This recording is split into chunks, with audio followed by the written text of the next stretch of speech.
ओम ध्यानम नमः।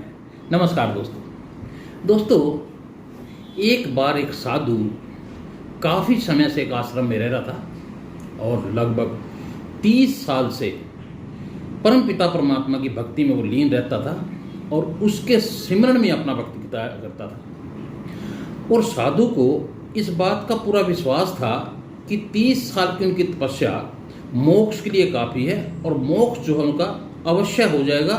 अब इसको इस धरती पर दोबारा जन्म नहीं लेना पड़ेगा, यानी इस बात को लेके वो बिल्कुल ही अस्वस्थ था। एक बार वो साधु ध्यान में बैठा था कि अचानक उसके ख्वाब में एक स्त्री आई और स्त्री ने आती साधु से कहा कि आप मुझे एक दिन का पुण्य दे दें और मेरे एक दिन का पाप जो है वो वर्ण कर ले। ये देख के साधु बड़ा हैरान हुआ और साधु की एकदम जैसी ध्यान से आँख खुली और मुझे इस बात का बड़ा अचंभा हुआ कि पिछले 30 साल से मैं भगवान की भक्ति कर रहा हूँ, उसके सिमरन में लीन रहता हूँ, तब तपस्या करता हूँ, लेकिन आज तक कोई स्त्री मेरे स्वप्न में नहीं आई।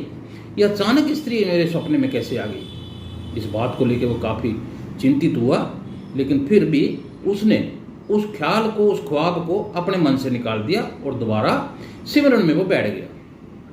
स्त्री दोबारा फिर उनके सपने में आई साधु के और साधु से वही सवाल फिर किया कि आप मेरा एक दिन का पाप वर्ण कर लें और एक दिन का पुण्य मुझे आप दे दें। अब साधु दोबारा फिर बड़ा चिंतित हुआ और इस बार साधु ने उस औरत को पहचानने की कोशिश भी की, लेकिन उसका चेहरा काफ़ी जो है धुंधला था, साधु उसे पहचान नहीं पाया। और ये बात कह के स्त्री जो है दोबारा फिर उनकी आंखों के आगे से ओझल होगी, उसके ख्वाब से ओझल होगी। साधु की फिर आंख खुली। साधु ने सोचा कि ये कोई ना कोई हो सकता है कि इस स्त्री को मेरे एक दिन के पुण्य की जरूरत हो सकता है किसी को मोक्ष दिलाना चाहती हो, तो इसके लिए मुझे अपने गुरु से सलाह करनी चाहिए। वो अपने गुरु के पास गया साधु और गुरु से कहा कि ऐसे ऐसे करके मेरे ख्वाब में, यानी जब भी मैं ध्यान में बैठता हूँ, एक स्त्री आती है और मुझे वो एक ही बात कहती है, मुझे एक दिन का पुण्य दे दो और एक दिन का पाप जो है मेरा ले लो।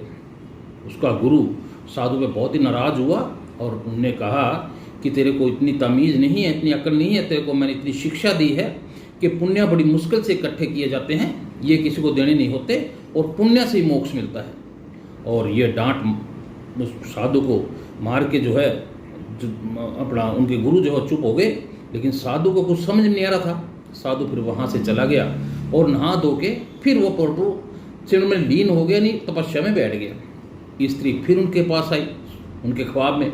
उस स्त्री ने फिर वही क्वेश्चन किया कि हे साधु महाराज, मुझे आप एक दिन का पुण्य दे दीजिए और एक दिन का पाप मेरा ले लीजिए। अब साधु बहुत ही उसमें सदमे में था क्योंकि गुरु ने उसको मना कर दिया था, लेकिन स्त्री ने फिर उससे आगे कहा कि आप जो है, आप और आपका गुरु जो है, दोनों ही ये मोह माया त्यागने का आडंबर करते हो, जबकि आप मोह माया से बंधे हुए हो। साधु ने कहा कि मैं मोह माया से कहाँ बंधा हुआ हूँ, मैं तो अपने गुरु की आज्ञा का अनुसरण कर रहा हूँ।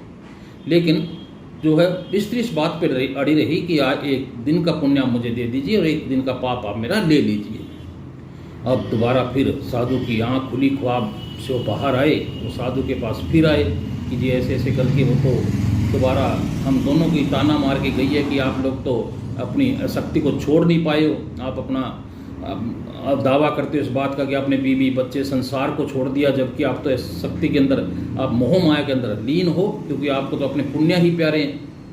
तो साधु ने फिर उसे धमकाया कि वो स्त्री आपसे मोक्ष से भटकाना चाहती है, वो नहीं चाहती कि आपको मोक्ष हो, इसलिए उस स्त्री पे ध्यान मत दो और दोबारा तपस्या करो और उसको, स्त्री को अपने मन में बिल्कुल, अपने ख्वाब में बिल्कुल मत आने दो। अब साधु फिर वहाँ से चला जाता है और दोबारा फिर नहा धोकर वो तपस्या में बैठता है। तो इस बार वो निर्णय लेता है कि साधु तो मेरे गुरुजी तो हैं, शायद कि पता नहीं किस कारणवश जो है मुझे पुण्य उनको नहीं देने दे रहे, मैं क्यों ना ध्यान लगा के परमपिता परमात्मा से ही इस बारे में बात करता हूँ। वो जैसे ही परमपिता का ध्यान करते हैं, ईश्वर प्रकट होते हैं और ईश्वर के सामने वो साधु अपनी व्यथा रखता है कि ऐसे ऐसे करके स्त्री जो है मेरे स्वप्न में आती है, मेरे ख्वाब में आती है, यानी मेरे ध्यान में आती है और मुझसे एक ही बात कहती, आप एक दिन का पुण्य मुझे दे दो और मेरे जो एक दिन का पाप है वो आप मुझसे ले लो। भगवान ने कहा कि आप जो है उस स्त्री को पहचानते हो? तो साधु ने कहा नहीं महाराज, मैं कोशिश कर रहा हूँ पहचानने की, लेकिन मैंने उसको पहचान नहीं पाया। तो भगवान कहते हैं, आकाशवाणी जो भगवान की थी वो कहती है कि जो स्त्री जो है वो आपकी धर्म पत्नी है, और आपका जब आपने संसार त्याग दिया, बीवी बच्चे त्याग दिया, और वो बहुत परेशान हुई इस बात को लेके, बहुत दिन तक आपकी याद में वो रोती रही, आपको ढूंढा भी सही लेकिन आप उसे मिले नहीं। और लेकिन जब भूखे मरने की नौबत उनके सामने आई तो वो नौकरी के लिए इधर उधर भटकने लगी। बहुत ट्राई किया, बहुत इधर उधर वो घूमी, लेकिन उसे नौकरी कहीं नहीं मिली। बाद में उसे जो है एक कुष्ठ आश्रम में नौकरी मिल जाती है।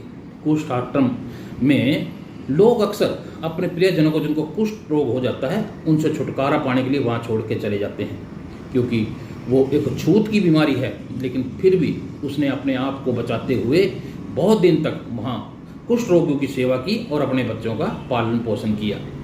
और बाद में उसको कहीं ना कहीं वो कुष्ठ रोग जो है उनको लग भी गया आपकी बीवी को, लेकिन फिर भी उसने हिम्मत नहीं हारी और वो अपने बच्चों का जो है पालन पोषण करती रही।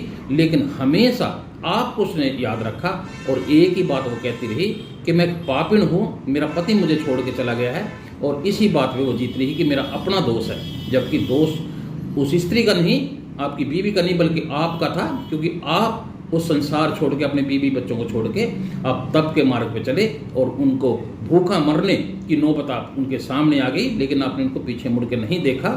तो ये आपकी अपनी कमी है। लेकिन अब कुछ दिन से आपकी बीवी को ये लगने लगा है कि मेरे पति की मृत्यु जो है वो नज़दीक है, मृत्यु होने वाली है, तो वो उसको लगता है कि क्यों ना मैं अपने जीवन, यानी मुझे मृत्यु अगर आज आ जाती है, जो मैंने पुण्य किया है वो मैं अपने पति के हिस्से में जोड़ दूँ, शायद उसको मोक्ष मिल जाए। और इसी चाह में वो घर छोड़ के गए हैं या निकले हुए हैं। और वो भगवान से यही बार बार अपील करती है कि अगर मैंने कोई भी पुण्य कार्य किया है तो वो एक दिन का पुण्य कार्य मेरे पति को मिल जाए ताकि उनको मोक्ष मिल जाए। वो इसलिए आपके ख्वाब में आती है, आपके स्वप्न में आती है। तो साधु बड़ा हैरान हुआ, उसकी आंखों से पानी बहने लगा, वो ये क्या हो गया। तो साधु ने भगवान से कहा कि प्रभु अब इसका क्या रास्ता है।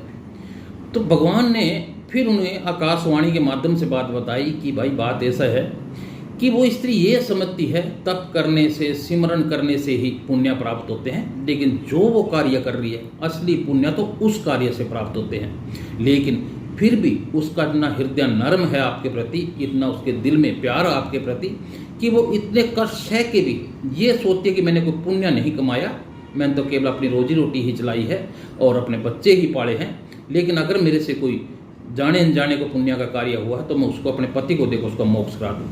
लेकिन सच्चाई इस बात में है कि आपने जो तप किया है और तप में जो आपने संसार छोड़ दिया, बीवी बच्चे छोड़ दिए, उनकी जिम्मेवारी छोड़ दी है, तो दरअसल वो पुण्य का कार्य नहीं है, वो कहीं ना कहीं एक पाप की श्रेणी में आता है। क्योंकि जो जीव आपके साथ, जो जीव आत्माएं आपके साथ जुड़ी हैं, उनके पालन का पोषण का फर्ज भी आपका बनता है और परमपिता परमात्मा आपकी ड्यूटी ये लगा के ही भेजता है। लेकिन आपने उसको ना निभाते हुए उसे बीच में छोड़ दिया तो आपने तो केवल पाप ही कमाए हैं। आप समझते हो कि हमने भिक्षा मांगकर कोई धन एकत्र नहीं किया, केवल भिक्षा मांग के किया और आपके तप में ही हम लोग लीन रहे हैं, तो ये अच्छी बात है तप में लीन रहना, लेकिन ये पुण्य का कार्य नहीं है। पुण्य का कार्य परिवार में रह के भी परिवार के साथ परमपिता परमात्मा को याद रखना, उसका नाम लेना, वो ज़्यादा पुण्य का कार्य है। पुण्य का कार्य तो आपकी स्त्री ने किया है और वो आज एक दिन के पुण्य लेकर वो आपको देना चाहती है, तो इससे बड़ा पुण्य हो नहीं सकता। अब साधु की आंखें खुल चुकी थी, उसकी आंखों से लगातार आंसू बह रहे थे और जैसे वो ध्यान से हटे और ध्यान से हट के वो एकदम अपने गुरु के पास गए और गुरु से उनके सामने कर गुरु ने देखा कि भाई आज इतनी जल्दी कैसे भाई भिक्षा पे जा रहे हो। तो साधु ने कहा नहीं गुरुजी, मैं भिक्षा पे नहीं जा रहा हूँ, मैं तो शिक्षा लेने जा रहा हूँ। जो असली शिक्षा आज मुझे मिली है तो मैं तो उसके लिए जा रहा हूँ और मैं हमेशा के लिए आश्रम छोड़ रहा हूँ। गुरु से बहुत समझाते हैं, लेकिन वो साधु कहता है कि आज मेरी असली आँख खुल चुकी है, क्योंकि परम पिता परमात्मा ने जो मुझे बताया है मैं अब उसके मार्ग पे चलूँगा। जो मेरी जिम्मेवारियाँ जो मैं बीच में छोड़ के आया था उसे निभाने के लिए वापस जा रहा हूँ। तो दोस्तों मेरा ये कहानी सुनाने का मतलब यही था।